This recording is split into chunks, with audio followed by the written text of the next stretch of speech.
आणि म्हणून मी आपल्याला सांगतो, आम्ही 5 हप्ते आपल्या खात्यात भरले. नोव्हेंबरचा हप्ता आचारसंहितेमध्ये अडकू नये, या आचारसंहितेमध्ये काळं मांजर आडवं घालणार होते, तुमची योजनाबद्ध पाडण्यासाठी प्रयत्न करणार होते. हे समजून आम्ही ऑक्टोबरमध्येच नोव्हेंबरचे पण पैसे तुमच्या खात्यात भरले. कारण आमची द्यायची नियत आहे, नियत साफ आहे. आम्हाला बाळासाहेबांनी सांगितलंय, शब्द द्या पण शब्द देताना 100 वेळा विचार करा. एकदा शब्द दिला की मागे फिरायचं नाही. म्हणून आम्ही नोव्हेंबरचे पण पैसे दिले. तुम्हाला मी सांगतो, माझा शब्द आहे की आता 20 तारखेला मतदान होईल. हे मतदान झाल्या झाल्या तुमच्या खात्यात डिसेंबरचे पैसे पण पडल्याशिवाय राहणार नाही, हा शब्द आहे.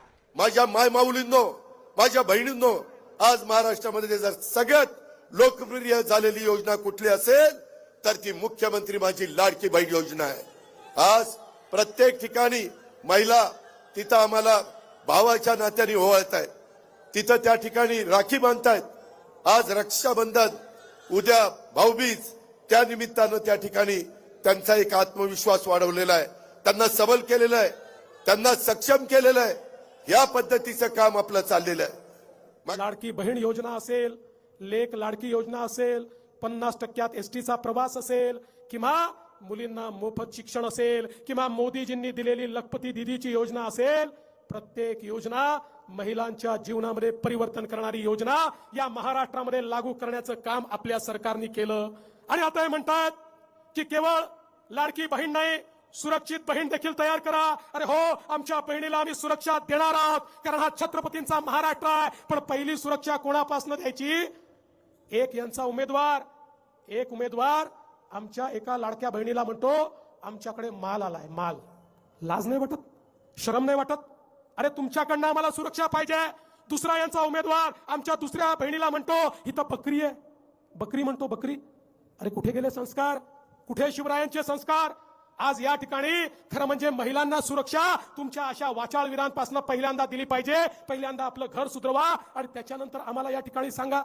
पण बंधू भगिनींनो, निश्चितपणे महिलांना पुढे आणण्याचं काम आपलं सरकार करताय आणि महिलांना सुरक्षा देण्याचं काम देखील हेच सरकार करणार आहे. या ठिकाणी महिलांच्या विरुद्ध गुन्हा घडला तर अशा गुन्हेगाराला ज्या वेळेस आवश्यकता असेल त्यावेळी जी कठोरात कठोर शिक्षा आहे ती देण्याचं काम देखील हेच सरकार या ठिकाणी करणार आहे आणि करताय, हे देखील मला सांगायचं आहे. याच्यामध्ये लाडक्या बहिणींना 1500 रुपयाचे 2100 म्हणजे 2100 रुपये आम्ही देण्याचा निर्णय घेतला.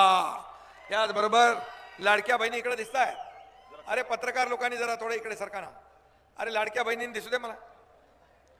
आता तुमचे 1500चे 2100 होणार. आणि म्हणून माझ्या लाडक्या बहिणी इकडे बसल्यात. या लाडक्या बहिणींची योजना आम्ही सुरू केली. विरोधकांना वाटलं पैसे काही येणार नाहीत, हे फक्त अशा गमजा मारतायत. पण दिलेला शब्द पाळणारा हा तुमचा मुख्यमंत्री एकनाथ शिंदे आणि उपमुख्यमंत्री देवेंद्रजी, अजित दादा, आम्ही दिलेला शब्द पाळणारे आहोत. आणि आता तुम्हाला 1500चे आम्ही ठरल्याप्रमाणे 2100 रुपये करणार, त्याचाही निर्णय